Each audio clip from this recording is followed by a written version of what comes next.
конференция қатысушылары, негізінде осы 2 күннен бері неше түрлі ғылыми зерттеулер бар, әдебиеттік зерттеулер бар, тәжірибеден алынған результаттардың барлығы көрсетіліп жатыр. Өте қызықты. Бақытжан ағамыз кеше конференция ашылуында көптеген мәліметтер беріп, ана тойда айтады ғой, тілектің бәрін айтып қойдыңыз, біз енді не айтамыз дей. Айтамыз дегенде соған кеше өте бір қызықты мәліметтер болды, ғылыми деректерден, ғылыми деректі көздерден барлығын. Соның үшін менің тақырыбым бие сүті туралы, ғылыми деректер туралы болатын болса, ол жерде жалпылама мен жаңағы оның барлығын салыстырмалы түрде көрсетіп отырмын. Менен кейінгі спикер скиф тайпалар туралы айтатын болғандықтан мен оны сол кісіге қалдыратын болдым. Негізінде сүттің құрамы әртүрлі нәрестелердің қажеттіліктеріне бейімделген. Бие сүтінде майы аз, ал ақуыз без лактоза мөлшері ана сүтіне ұқсас. Мына жерде қарап отырғандай, шамамен бие сүтінің бірегей құрамына қараған кезінде бұл жердегі сиыр сүтінен жоғары 4,5 есе екен дәлелденген, сиыр сүтінен айтарлықтай майы төмендеу екені ол дәлелделген. Ас қорыту қабілеті бұл жерде көптеген медиктер өздерінің зерттеу жұмыстарымен дәлелдеді. Ақуыздар туралы тағы да ары қарай келесі кестелерде ғылыми деректер болады. Менің алдымдағы өздері де спикер айтып кетті, оның құрамындағы қандай дәрумендер бар екен барлықтарыңызға белгілі. Бірақ ғалымдар С дәрумені сиыр сүтінен 10 есе көп екендігін дәлелдеді. А дәрумені есе, А дәрумені 300 микрограмм литрге. Б2 дәрумені 370 миллиграмм литрге. Және оның құрамындағы B6, B5, B12 және Е дәрумені 390 микрограмм литрге құрайды. Оның құрамындағы өте қасиетті, мағыналы минералдардың құрамындағы ол кальций, фосфор, магний, калий және темір.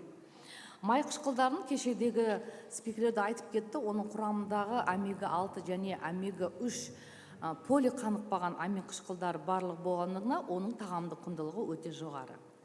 Мынау салыстырмалы түрде бие, сиыр және қой, ешкі және аналық сүттің құрамын салыстырмалы кестесі келтірілген. Бұл жерде көріп отырсыздар, ең төмен ол бие сүтінің май мөлшері бие сүтінің құрамында. Шикі ақуыз ол 1,5, 2,8 аралығында болатын болса, қой сүтінде ең жоғары мөлшерін көрсетіп отыр. Лактоза құрамы не үшін бізге бие сүтінің ана сүтіне өте жақын болған көрсетіледі? Неге десеңіз, лактоза ол сіңімділігі және аллергия тудырмайтын формада болады. Энергетикалық құндылығы ең төмен бие сүтінде көріп отырмыз, ол әрине оның құрамындағы май мөлшеріне байланысты.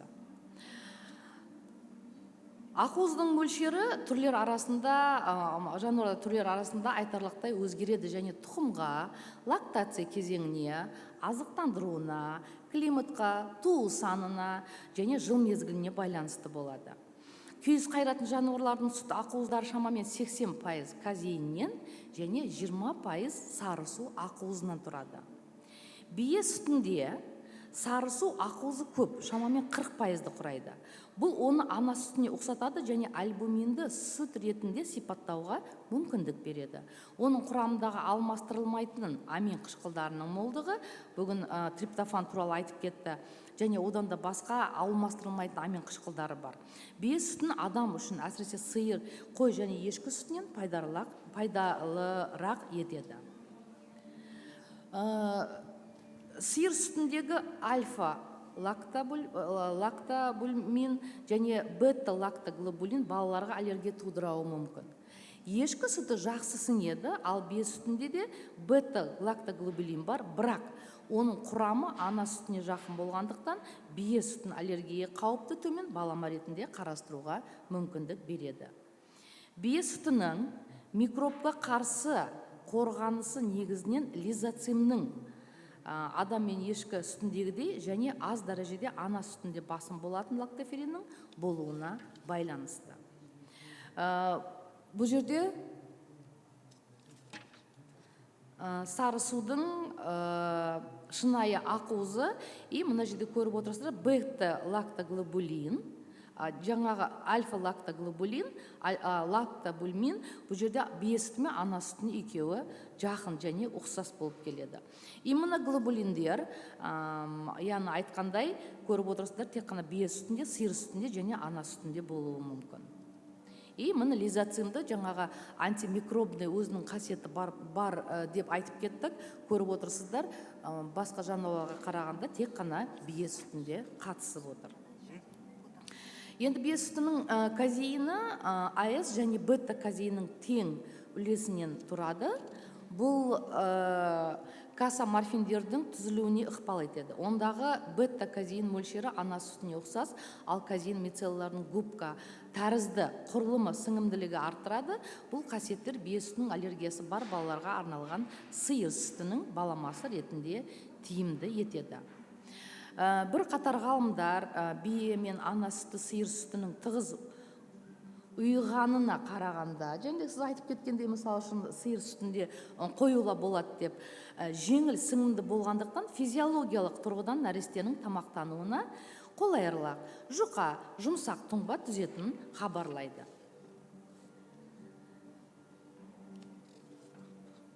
Сүт түрлерінің май қышқылды құрамы.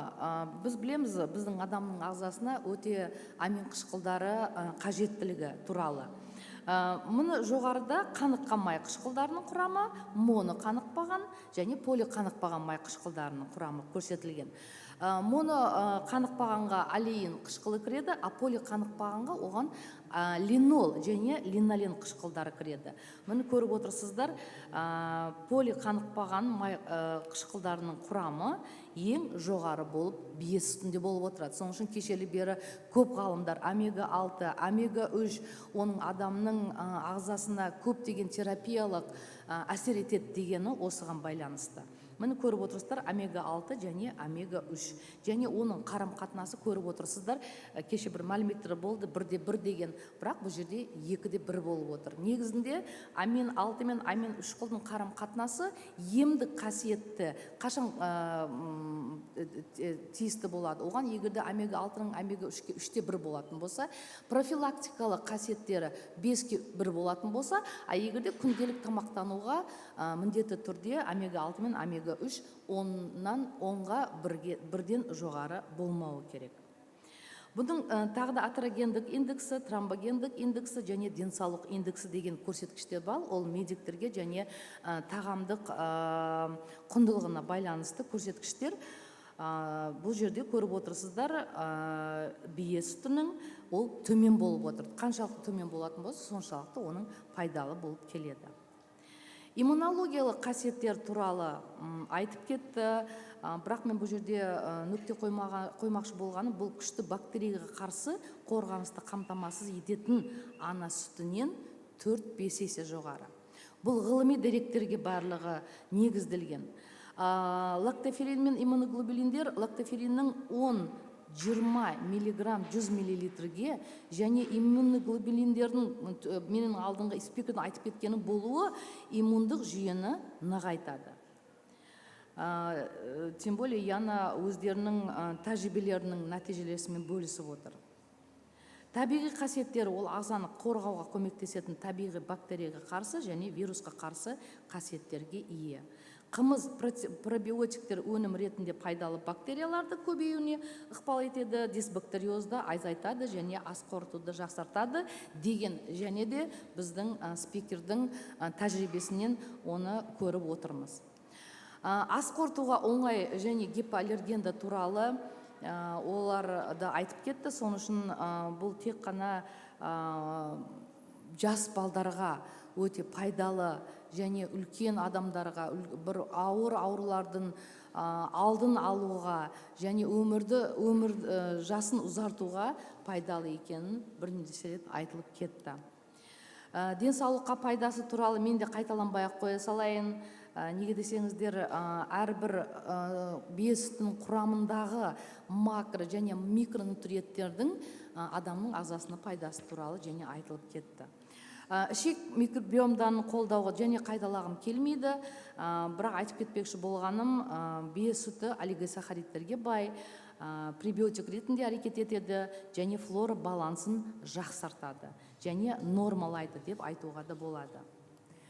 Емдік қасиеттері оны ас қорыту жүйесі, иммуноглобуляциялық әрекеті, бактерияға қарсы белсенділігі, антиоксиданттық белсенділігі, терінің күйін жақсарту және қалпына келтіру, тыныс алуды қолдау, қант диабетіне қарсы әсері, вирусқа қарсы әрекет және бауыр ферменттерінің деңгейін төмендетуге және ультрадыбыстық параметрлерді жақсартуға көмектеседі. Коммерциялық өнімдерді біз кешеде өшеде көріп отырмыз және осы біздің ярмаркада қанша өнімдерді сатып отыр. Бұның шетелдік ғалымдар өте үлкен қызығушылық білдіреді. Дегенмен мен ойлаймын, біздің бие сүтінен алынатын коммерциялық өнімдердің потенциалы өте жоғары және оны кең тарату керек. Біздің Қазақстанның осындай бір киелі қасиетті өнімнің пайдалылығын кең таратып, осындай конференцияларда, осындай бір керемет ауқымды іс-шара болып жатыр. Қанша адамдар келіп, соларға танытып отырмыз дегендей. Соның үшін мен келешегі өте жоғары және осы келешектегі 10 жылда оның керемет жаңа өнімдерді көреміз деген ниеттемін. Дерек көздер егерде қажет болатын болса, менің презентациямның соңында алуларға болады, бірақ бұл жерде көптеген ғалымдар отыр. Соның үшін ары қарай да бірге жұмыс жасайық. Назарларыңызға рахмет. Біз Майканов басқарған бұдан 3 жыл бұрын грантовый финансирование негізінде біз ғылыми түрде балқымызды технологиясын әзірлеп және оның пайдалы қасиеттерін академия питанияда оның жан-жақты құрамының барлығын зерттеп, оның санаторияларға ұсыныс жасап, тек қана балқымызды бұрыннан жасайды, бірақ оны ғылыми түрде, оның дәлелдеп, қанша мөлшерде қаншалықты пайдалы екенін және санаторияларда оны қолдануға практикалық негіздеме жасадық. Рахмет. Қандай сұрақтар бар екен? Қаны айтыңыз, кімнің өзіңіз? Мына жерге микрофонға шығып. Это наука ради науки должны, и обязательно у нас польза должна приносить, результат должен быть. Вот поэтому в дискуссиях рождается истина, да? Айтыңыз. Сіздің баяндамаңызды тыңдадым, рахмет. Мен есімім Эльмира Орынбасарова, фамилиям мұғалім болып жұмыс жасаймын. Жаңа қымыздан косметология туралы айтып жатырсыз ғой, сол қай жерде шығады, қай қалада шығады, қай жерден сатып алуға болады ол өнімді. Сол жөнінде сұрайын деп едім. Кеше мына жерде көрмеде ай әдемі ғой, өндіруші косметиканы. Олардың косметикасы біздің бие сүтінің негізінде Германияда шығарылады екен. Бірақ оны менде мәлімет жоқ, мен ойлаймын, осы ұйымдастырушылардан табуға болады деп, алуға болады. Кеше болмадық, біз қазір жаңа сіздің слайдыңыздан көрдік те, сосын. Менде олардың толық мәліметі жоқ. Жақсы, рахмет. Вы скажите, пожалуйста, я хотел бы услышать. Вы сейчас очень интересные данные говорили, и здесь о составе и отличие коровьего молока и кобыльего молока. Это все ваши собственные исследования или литературные данные? Нет, это все литературные данные. Вы это самое презентация бар. Все хорошо. Наши тоже данные есть, я в конце сказала. А ваши данные тоже там есть, да? Наши данные тоже есть, конечно. Я хотел бы, вот это меня интересует, вот которые вы исследовали, по какому методу вы определяли? Это газожидкостным хроматографе, или если обычным хроматографе же определяли. Вот это меня интересует. Сейчас технология выше, цифровизация все идет. По какой методике определяли? Ну, часть ваша работа. Да, я поняла. Мы все анализы сдали. для определения в Академии питания. Это был расширенный жирнокислотный состав, аминокислотный Все понятно. состав. По какой витамины и так далее. методике?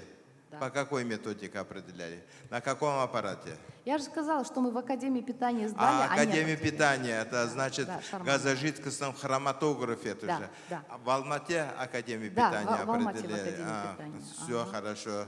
Рахмет. Вот сейчас, видите, у вас интересные доклады, люди в очереди стоят, чтобы вопросы задавать. Пожалуйста, Бахшар Рыскулович. Менде бір ғана сұрақ, жаңа сіз айтып қалдыңыз, балқымызды зерттедік деп. Балқымыз дегеніміз не сіздің ойыңызша? Балқымыз деген, біз бірнеше қымыздың түрін алдық, және балдың бірнеше түрін алдық. Әртүрлі мөлшерде оны қосып, және анализ жасадық. Ол қымызға бал қосып ішкен. Оның қышқылдығын төмендетеді, оның сақтау мерзімін ұзартады. Мысалы үшін біреулердің қышқылдығы әртүрлі болады ғой, әртүрлі деңгейде. Соның үшін біреулер ой қышқылдық іше алмаймын дегенге, мысалы үшін оның емдік қасиеттерін, сақтау мерзімін ұзартады, және дәмін жұмсартады, және байытады. Балаларға бересіз. Оны кімдерге болса да беруге болады. Енді аллергиясы бар адамдарға сақ болу керек. Дұрыс қой. Иә, біз санаторияларға ұсыныс жасадық. Келгендер сондай, өзім мысалы үшін саумал ішкен кезде, қымыз ішкен кезінде әрқашанда бал қосып ішемін. Жақсы, рахмет. Біздің агротехникалық, осы біздің Астанадағы Сәкен Сейфуллин атындағы Қазақ зерттеу агротехникалық университеттің негізінде бізде 4 цех бар. Соның ішінде сүт өнімдерін өндіру цехы осы жерде 2 күннен бері қатысып отыр. Бекжан Калим Шариф қызы деген Москвада бітірген, өзінің қазір докторлық диссертациясы осы тақырыпқа болып жатыр. Соның үшін фермерлерге, басқаларға, егерде сіздерге кішігірім бір опытные какие-то партии, если хотите разработать, какие-то провести, получить какие-то партии, пожалуйста, к нам приходите. Және мен рахмет айтпақшы болғаным, осы Павлодар Торайғыров университетінен біздің әріптестер келіп отыр. Арнайы Павлодардан осы конференцияға қатысу үшін біздің әріптестер қатысып отыр. Оларға да үлкен рахметімді айтқым келіп отыр. Кеше бір тоқтай тұрыңыз, мана сіз аты жөніңізді айтып айтыңыз кімсіз? Раз меня зовут Боровой, я никто, просто проездом, да? В общем, это заранее, извините, это вопрос не провокация, да, но где-то по Ташкентам, в кишлаках там, почему люди пользуются как шипа, да, как лечение, ослиное молоко, да, это народное невежество или есть какое-то научное обоснование? Это вопрос или обсуждение, как? Вопрос кому? Докладчику или мне, или кому? Вопрос всем специалистам. Я авиатор, я никто, да, медицина. Айтыңыз. Такое действительно явление есть. Я, например, когда была в Китае, в продаже есть ослиное молоко. Я знаю, в Казахстане у нас тоже очень, может быть, в ограниченном малом количестве такие для профилактических целей люди проводят. Енді біз білесіз, біздің мемлекетімізде, мысалы үшін біз ғылыми түрде есектің сүтін зерттеп көрген жоқпыз, және оны қарауға да пока көздеп тұрған жоқпыз. Ага. Значит, точнее, многие исследования пока ослиное молоко у нас нету. Когда это же будет, мы в сравнительном этом же можем сказать. Пожалуйста, айтыңыз, кім аты жөніңізді айтыңыз? Саламатсыздар ма? Менің есімім Азиз. Менде бір қарапайым ғана сұрақ. Саумал деп жатырмыз ғой. Жаңа қант диабетіне ем дегенді оқып қалдым да. Бірақ саумалдың дәмін енді құрамын несін білмеймін, бірақ ішкен кезде тәттірек та, ашытпаған кәдімгі саумал. Сол қант диабеті бар адамдарға бола ма? Ол кері әсер етпей ма? Ем бола ма? Осы жағын. Жаңа кешігіп келдім ба, осы жерге білмеймін не болып жатқан, конференция болып жатыр екен. Өзім де осындай нәрсені іздеп жүр едім өзі. Сол нәрсені мүмкін айтылған шығар, кешірім өтінемін, уақыттарыңызды алып жатсам. Бірақ қарапайым ғана сұрақ, соған қарапайым жауап болса деген ойым. Рахмет. Сұрағыңызға негізінде ғалымдар, мысалы үшін біздің медицина әріптестеріміз, олар осындай зерттеулер жүргізіп жатыр, иә? Соның үшін ғалымдарда, осындай бірнеше адамдарда зерттеу жұмыстары жүргізген ішінде сол диабеттікпен ауыратын адамдармен де өткізген. Соның үшін оның құрамындағы полисахаридтер қан құрамындағы қанның мөлшерін жоғарылатпайды. Бірақ мен ойлаймын, өзім адам ретінде, что бір тәттіні қажет етеді негізінде деп та, мысалы үшін сіз айтып отырсыз, ішкен кезінде тәтті дәм бар, саумалдың. Қымызда жоқ, бірақ саумалда бар. Соның үшін ол қант диабетке ғылыми зерттеулер қант диабетті ауру адамдарға рекомендация беруге ұсынады. Рахмет. Сұрақ бар, айтыңыз. Меня зовут Зарок, Кухай Мичурина, город Павлодар. Вопрос к спикеру. В кобыльем молоке очень много полезных витаминов. Они присутствуют только в свежем кобыльем молоке или после отстаивания и переработки их количество и качество уменьшается? И как их сохранить, если это происходит? Спасибо за вопрос.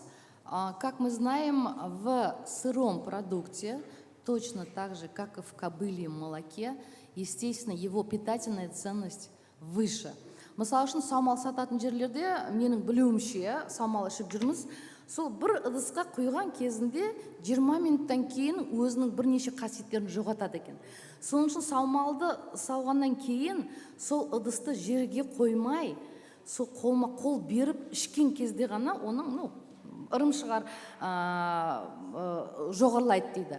Соның үшін сублимация, оны құрғатады ғой, сублимация жасаған кезінде сол 20 минуттың ішінде сүт мұзға айналып, мұз порошокқа айналып, өзінің емдік қасиеттерін сақтайды. Бірақ қымызға өткен кезінде оның құрамы өзгереді, бірақ оның емдік қасиеттері жоғарылауы да мүмкін. Бірнеше, мысалы үшін С дәрумені, Б дәрумендері және минералдар болуы мүмкін. Бірақ екеуді емдік қасиеті жақсы, бірақ саумалдығы жоғары болады. Саламатсыздар, есімім Абзалболат Жақсыбаев, Алматы қаласынан. Мен гастрофестивальға қатысушы ретінде келгем. Мен жаңа ағамыздың сұрағының жаңағы бір тармағы десем болатын шығар. Менің түсінігімде балғымыз деген ол теңеу сөз деп есептеймін да. Себебі бал қосылғаннан кейін ол ашытылған өнім болғаннан кейін қымыз оны қоздырып жібермей ма деген бірінші сұрақ. Екіншісі, сізге ренжіместер, енді қаншалықты қатысы бар жоғын білмеймін, бірақ енді сүттің жаңағы зерттеулер жүргізгендеріңізді көрдім. Енді менің өзімнің практикамда енді ол мына біз өндірушілердің, менің жеке кухнямыз ғой, енді сондағы проблемамыз мына бие күйлеген кезде қымыздың ашымау себебінің екеуінің салыстырмасы бар ма, және себебі неде деген сияқты. Мен сұрақты көбейтіп жіберсем, кешірім сұраймын. Жоқ, үлкен рахмет. Неге десеңіз, біз фермерлерден тікелей байланысты болуымыз керек. Мысалы үшін ғалымдар, оның бір теориялық білімдері бар да, сізден мысалы үшін жұмыс істеген кезінде осындай өзгерістер болады, осыны зерттеңіздер деп, мысалы үшін ғалымдарға тапсырыс беретін болсаңыздар, сіздер үшін жаңа өнімдерді ол әдістерін тауып сіздерге ұсынатын болса, мысалы үшін жақсы.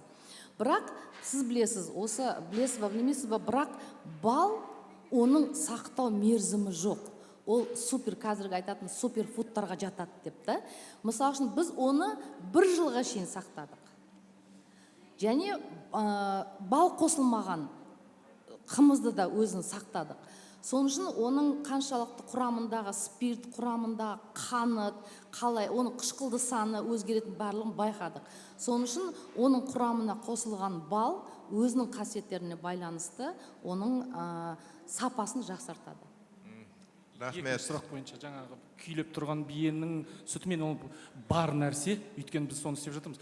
Бие күйлеген кезде күйі тоқтамайынша қымыз қандай сен әуре болсаң да ең бірінші дәмі де ашмайды. Ол осы проблема да. Мен жеке басым мүмкін көбісі ескермей ол процесстен өтіп кетіп жатқан шығар. Мына көп қатысушылар ар жақта жүр да, мен кеше тоже конференциядан қалып кеттім. Бүгін енді үлгергенімше осы тақырыпты күтіп отырмын. Енді ренжіместер, енді осы тақырыпта әңгіме болып қалса сұрағымды қояйыншы көкейімде жүрген. Себебі аннан іздейміз, мыннан іздейміз. Жаңағы өздеріңіз айтқандай қатты бір ауқымды жауап жоқ. Енді ол табиғи құбылыс дегеннен басқа жауап естігенім жоқ.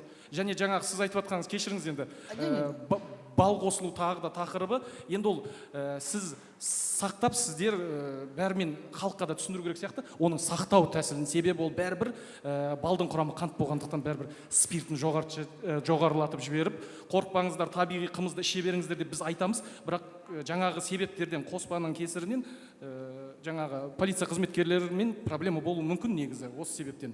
Кешіріңіздер. Рахмет. Мен жауап берсем болады ма? Мен ойлаймын, мынау бесконечный болу мүмкін бұл дискуссия, сондықтан мен уже ойлаймын, бұның ары қарай тағы да жұмыс апарылады, сонан кейін жауабы табылады деймін. Сізге рахмет. Бұл кісіге бір жауап бере салайын. Айтыңыз. Жаңағы сіз айтқандай, Синявский деген кісі бар Академия питанияда.